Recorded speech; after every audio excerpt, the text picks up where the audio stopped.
Welcome, comrades, to the art of cinema.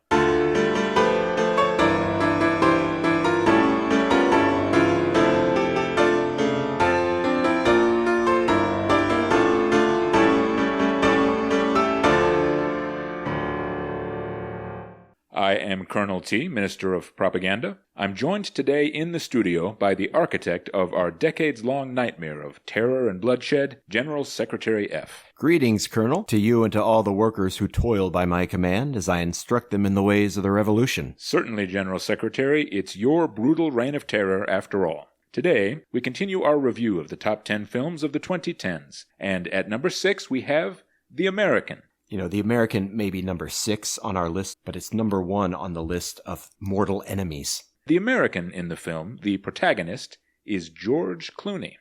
George Clooney, right. Wait, seriously? Yeah, George Clooney. George Clooney? George Clooney, sir. George Clooney is the American. He's the American. Even though he also has that communist Good Night and Good Luck movie. That's what the American asks us to take seriously, yes, sir. Oh, good grief. Well, don't let George Clooney fool you, Colonel. He's just play-acting at communism.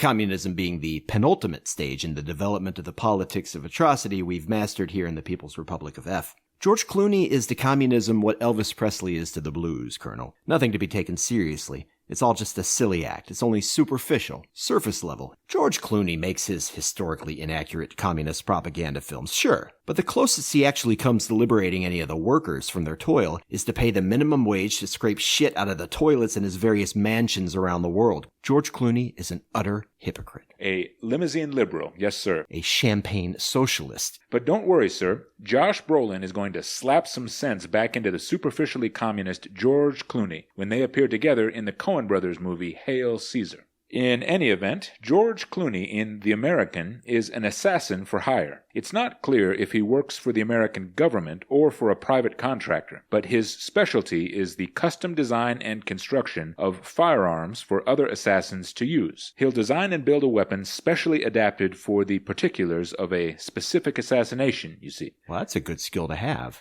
At the start of The American, George Clooney is relaxing in rural Sweden with Irina Björklund, his extremely beautiful and frequently naked Swedish mistress. Sure, as you do. When I need to get away from the stress of engineering the progress of PRF society, I'll often spend a few days on a frozen lake in Sweden with a beautiful naked woman. Whether that's consensual or not, yes, sir. But as George Clooney and the now unfortunately clothed Irina Björklund go out for a walk on the frozen lake, George Clooney sees tracks in the snow that make him understand that there are other assassins there to kill him. So George Clooney gets the drop on the two men who are after him. He kills them before they get him, sir. Oh, wow. Then he shoots Irina Björklund in the back of the head. She knows too much now, you see.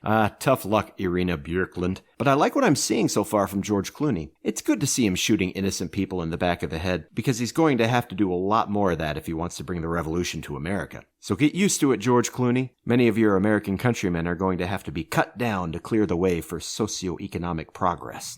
After the violent fiasco in Sweden, George Clooney needs to hide out somewhere while the situation blows over. He travels by train to Rome and calls a contact of his, Johan Layson. Johan Layson is someone who used to hire George Clooney out for assassination jobs. So Johan Layson provides George Clooney with a car, a phone, and some cash, and tells him to go hide out in a small town in Italy called Castelvecchio. He tells George Clooney to lay low, not to talk to anyone, and he says, above all, don't make any friends. You used to know that.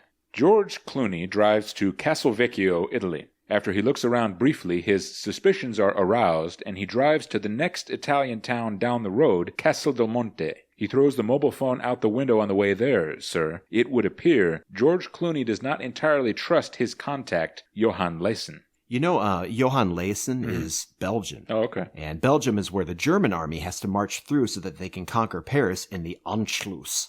The town of Castel del Monte is a place that has not, like the United States, been disfigured by centuries of capitalist imperialism. We see essentially none of what Americans see from day to day: deteriorating concrete, exploitative and garish neon advertisements, artless utilitarian buildings. George Clooney arrives in a town that looks like it was built into a mountainside in Roman times. It's a maze of narrow streets you can mostly only walk down. The citizens of Castel del Monte spend their time drinking espresso in bars there.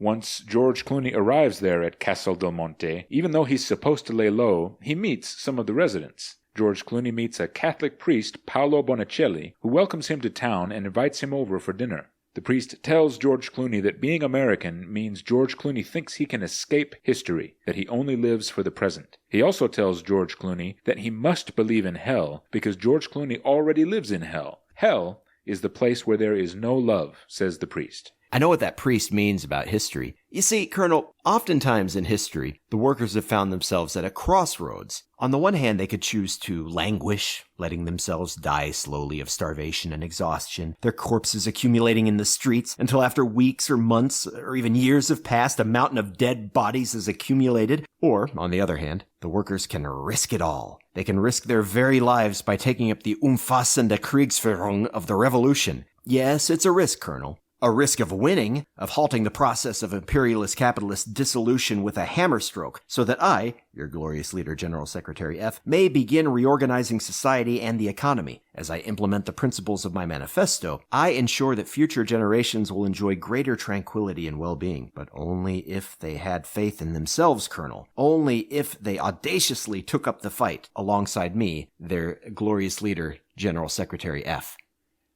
The priest's statement that George Clooney already lives in hell seems to get to George Clooney, who's been hiring an extremely attractive Italian prostitute named Violante Placido. For being about an American, this film has an awful lot of, naked foreigners. Good news for us, sir. It's the good thing about the movies generally, sir. Everyone is unbelievably good-looking. At first, George Clooney tells the prostitute that he's there to get pleasure, not to give it. But he runs into her around town and agrees to start seeing her apart from her work, as it were. They begin to fall in love with each other. Violante Placido is the angel in George Clooney's story here, sir. There are some truly breathtaking shots of her unclothed. Well, sure. You've got plenty of time to stay in shape if you're like George Clooney and his good time buddies. George Clooney, who lashes the proletariat as they strain against the yoke of his implements of bourgeois oppression, while George Clooney laughs maniacally. George Clooney, who hoards for himself the feast that all workers labored to present at table. George Clooney, who exploits the bodies of the workers, using them up until they break and then casting them aside and replacing them to keep his sweatshops of mass entertainment production running. Yes, sir. That's why George Clooney and his Hollywood buddies are much better looking than we are.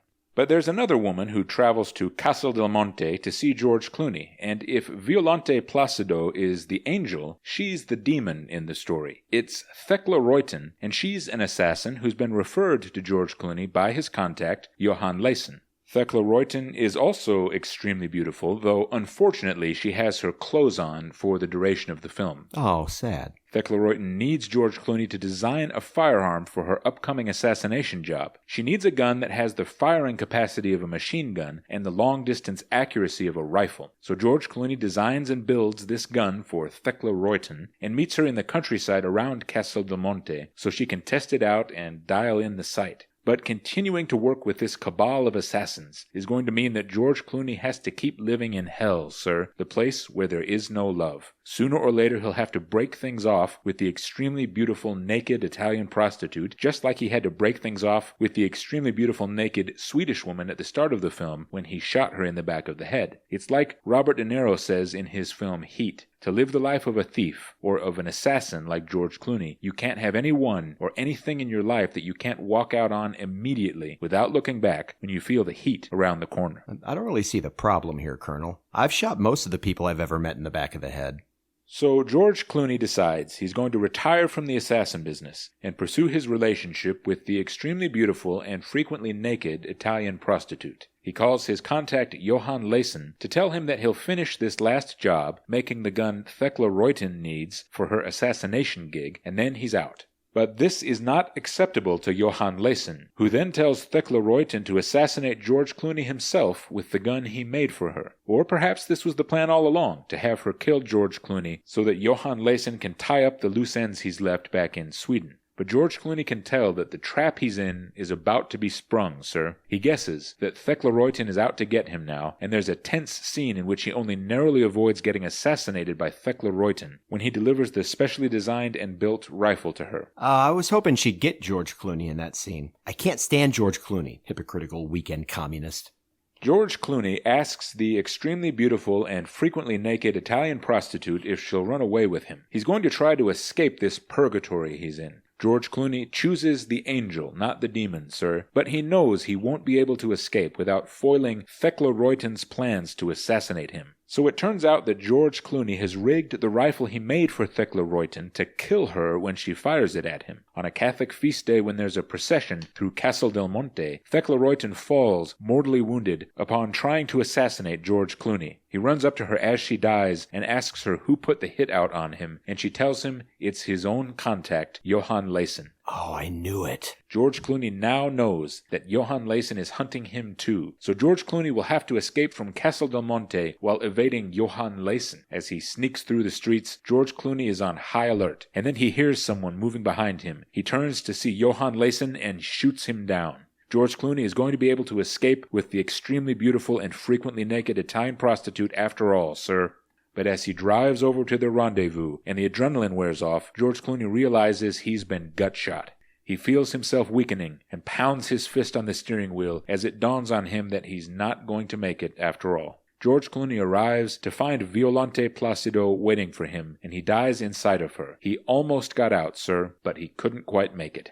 The wages of capitalist imperialism is death, George Clooney, but the gift of the People's Republic of F is your glorious leader, General Secretary F. The American is a simple comic book sort of story, and it's done exceptionally well. There's nothing too ambitious in it conceptually, but it makes the most out of its characters and themes. I'd compare it to the Christopher Nolan Batman movies in quality then. It's truly excellent.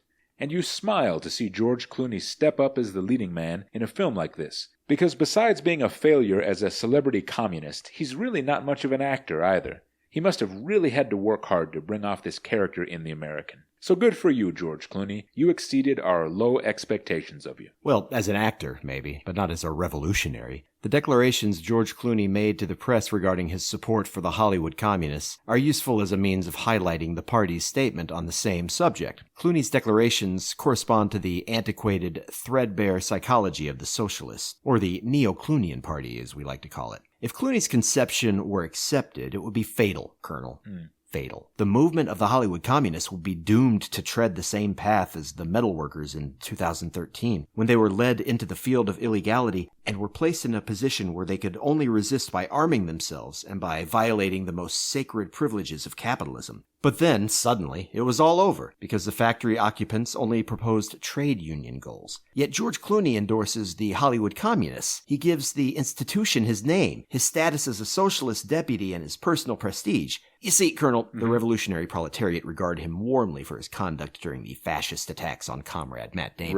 Right. But what is the mission of the Hollywood communists, according to George Clooney? He believes the party should limit itself to being a counterweight to the fascists' violence, that it should be a pure resistance. It should, in sum, have purely trade union goals. Does George Clooney still believe that fascism is merely a superficial manifestation of post-war psychosis? Is he not yet persuaded that fascism is organically bound to the current crisis of the capitalist regime, and that it will only disappear with the elimination of this regime? Is he still not convinced of the need to assign a purely marginal significance to the patriotic, nationalistic, and reconstructionist ideologies of Matt Damon and Jake Gyllenhaal? Of the need instead to see fascism in its objective reality, free of any preconceived schema, free of any abstract political model?